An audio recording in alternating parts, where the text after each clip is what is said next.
Það orðið sjaldgæft á Íslandi að foreldrar eigi mörg börn, en börn eiga marga foreldra.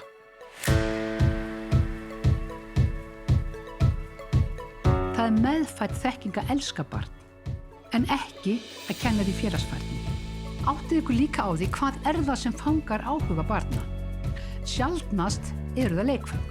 Þannig í staðinn fyrir að við séum að afhenda þeim leikföng, reyna að fá til að vera ein í herbergi þegar þau þrá bara hinn fullorðna, skekkja. Því ekki að hafa bara börnin með í því sem þarf að gera til dæmis.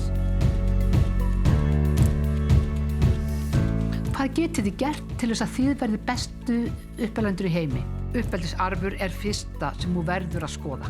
Það bara, hvernig varst þú alin upp? Og hvernig var uppeldisumhverfið þitt? Bara hver ég? Því þegar upp í staðið þá það sem við erum að miðla. Og börn skilja alltaf og skynja það hvort við erum ekta eða ekki.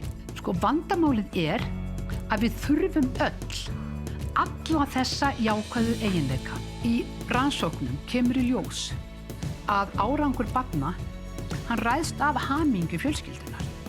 Barnið sér í gegnum það ef ekki full athygli. Vitið það að við eigum öll þetta dýrmæti, við eigum hlutafé í þessu mikilvægasta, að ég held dýrmætasta og pottþétt elsta fyrirtæki í heimi, fjölskyldan EHF.